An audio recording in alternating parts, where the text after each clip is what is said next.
रूस यूक्रेन जंग पर भारत की कुछ ज्यादा ही चर्चा हो रही है और देश के यशस्वी प्रधानमंत्री की मीडिया जो है वो तारीफों के पुल बांधता हुआ दिखाई दे रहा है। पर यही देश के यशस्वी प्रधानमंत्री श्री नरेंद्र मोदी जी की गतिविधि को लेकर के तमाम देश जो हैं बुरी तरीके से भड़के हुए दिखाई दे रहे हैं, जिसकी तस्वीरें लगातार सामने आ रही हैं कि जहां रूस का तमाम देश जो हैं नाटो के देश बायकॉट करते हुए दिखाई दे रहे हैं, तो वहीं देश के प्रधानमंत्री रूस के साथ कंधे से कंधा मिलाकर के खड़े हुए दिखाई दे रहे हैं। जहां रूस से तेल खरीदा जा रहा है, तमाम चीजों का जितनी भी चीजें हैं डील की जा रही है, समझौते तय किए जा रहे हैं, तो वहीं यूक्रेन से भी देश के प्रधानमंत्री तकरीबन 1 से 1.5 घंटे फोन पर बात करते हैं। ये तस्वीरें भी गोदी मीडिया समझाने की कोशिश करता है, पर तमाम बुद्धिजीवी जो हैं देश के प्रधानमंत्री की इस अदा को लेकर के तमाम चर्चा करते हुए दिखाई दे रहे हैं। किस तरीके से तमाम लोग देश के यशस्वी प्रधानमंत्री जी के इस कदम पर सवाल खड़े कर रहे हैं, एक बार इस पूरी रिपोर्ट पर नजर डालते हैं। CNN की साइट पर रिया मुगुल ने लिखा है कि रूस यूक्रेन मसले पर भारत की कथनी और करनी में अंतर है। उनका कहना है कि मोदी शांति की बात कर रहे हैं, पर रूस से तेल, गैस, खाद आदि की भारी खरीद कर पुतिन को धन मुहैया करा रहे हैं। कुछ समय पहले गार्जियन के एक लेख में भारत और चीन को रूस का सहयोगी बताया गया था। मुख्यधारा की पश्चिम मीडिया का द्रुतत्व का ये ताजा उदाहरण है। सच ये है कि इस मसले पर सबसे ईमानदारी और साफागोई से अगर किसी ने बात की है तो वो भारत और चीन ही है। याद करें, लड़ाई शुरू होने से पहले ही विदेश मंत्री एस जयशंकर ने पेरिस में कहा था कि नाटो का जो 30 साल से हिसाब रहा है वे इस तनाव का सबसे बड़ा कारण है। भारत उन देशों में है जिन्होंने इस लड़ाई के अहम कारणों को रेखांकित किया है। साथ ही वे शुरू से शांति और बातचीत की पैरोकारी करता रहा है। अब रही बात खरीद की, तो क्या अमेरिका ने रूसी यूरेनियम पर रोक लगाई है? क्या यूरोप ने रूसी सोने चांदी पर रोक लगाई है? रॉकेट के इंजन कहां से आ रहे हैं? क्या आज भी रूस का तेल, गैस यूरोप नहीं जा रहा है? इन सब बातों पर CNN, BBC, guardian, New York times, Washington post आदि का गला खराब हो जाता है। मामला तो यह भी है कि भारत और चीन जैसे जो देश सस्ते में रूस से खरीद कर उसके बारे में खबर आती रही है कि मुनाफे पर वो सब यूरोप को बेच रहा है। भारत को अपने हित में जहां से मन करे खरीदना चाहिए। CNN ये नहीं बताएगा कि यही भारत सरकार है जिसने अमेरिका के कहने से ईरान से खरीद बंद की थी और अपना नुकसान किया। वे गलती अब नहीं की जानी चाहिए। ईरान से भी तेल लेना चाहिए, रूस से भी तेल लेना चाहिए।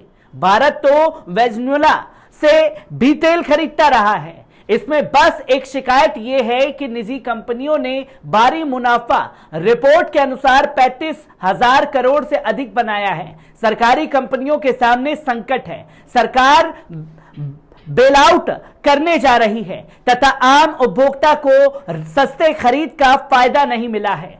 CNN और रिया मुगुल जैसे लोग ये तो बताएं कि इस लड़ाई से सबसे ज्यादा फायदा किसे हुआ है। ये बात भी अहम है। आज ET में गुलशन सचदेव ने रेखांकित भी किया है कि अब जब लड़ाई युद्ध में तब्दील होने जा रही है तो भारत के लिए बीच के रास्ते पर चलते रहना मुश्किल हो जाएगा। कल ही एक रिपोर्ट आई कि ईरानी तेल खरीद को लेकर एक भारतीय कंपनी पर अमेरिका ने पाबंदी आयत कर दी है। ऐसी दादागिरी आगे बढ़ेगी। देखना यह है कि पहले तरह भारत अमेरिका दबाव में आ जाएगा या अभी के स्टैंड पर टिका रहेगा। बहरहाल कैटलीन जॉस्टिन ने बहुत सही कहा है कि अगर रूस यूक्रेन लड़ाई को उकसावे का नतीजा नहीं माना जाएगा तब तक शांति स्थापित नहीं हो सकती है।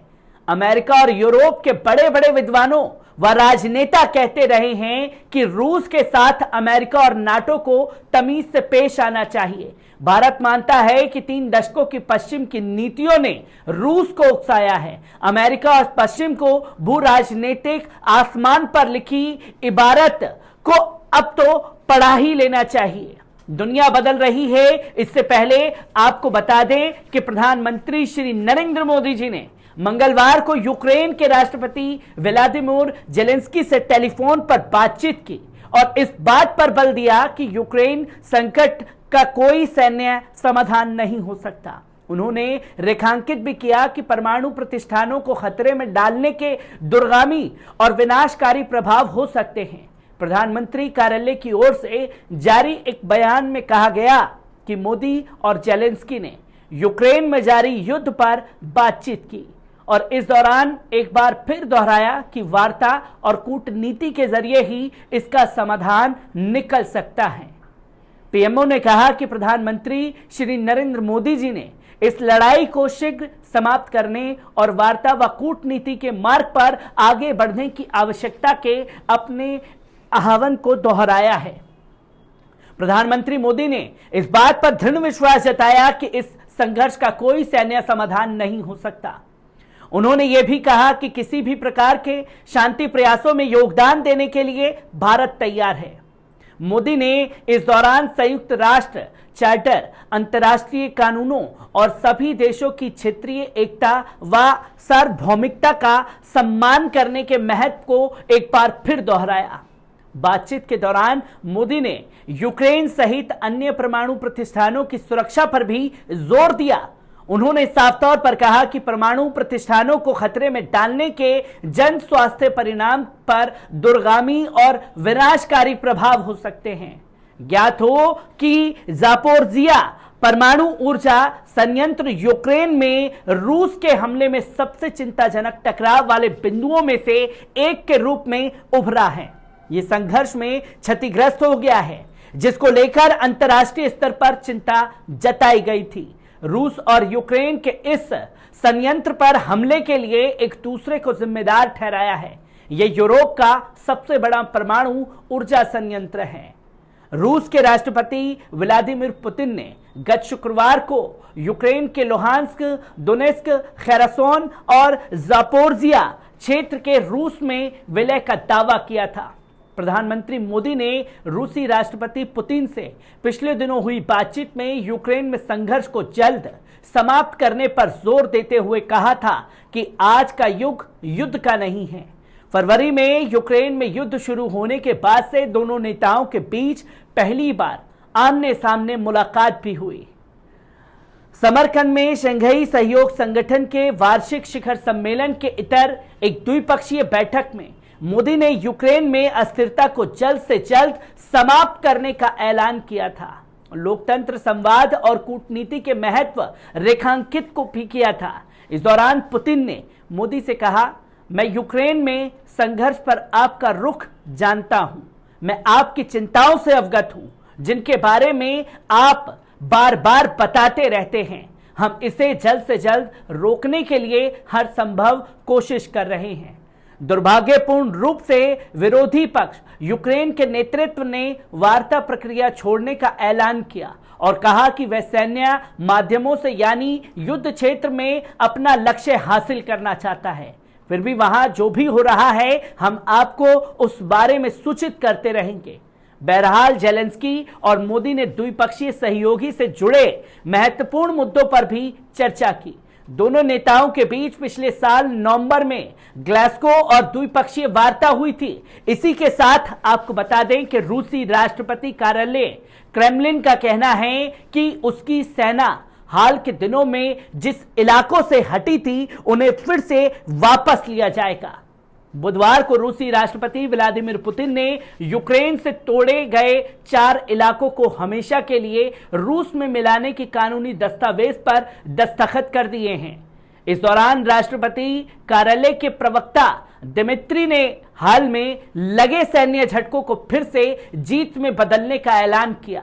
दिए गए इलाके वापस लिए जाएंगे। बीते 2 हफ्तों में यूक्रेनी सेना ने पूर्वी यूक्रेन के कई अहम कस्बों को फिर से अपने नियंत्रण में ले लिया है। इनमें लिमान जैसा महत्वपूर्ण रेल ठिकाना भी है। रूस भले ही डोनेस्क, लोहांस्क, जापोरझिया और खरसोन को खुद में मिलाने का दावा कर रहा हो, लेकिन सच्चाई यही है कि जापोरझिया का बड़ा इलाका उत्तरी खरसेन और पश्चिम तुर डोनेस्क अब भी उसकी सैन्य नियंत्रण से बाहर है, जिसके बारे में तमाम तस्वीरें लगातार सामने आ रही हैं। तो वहीं तमाम बुद्धिजीवी भारत सरकार के स्टैंड को लेकर के भी बार बार सवाल खड़े कर रहे हैं और देश के प्रधानमंत्री दोनों नेताओं से बात करके शांति लाने की बातों पर लगातार जोर दे रहे हैं। मैं ऐसी ही खबरों से आपको रूबरू कराता रहूंगा। दीजिए इजाजत, शुक्रिया।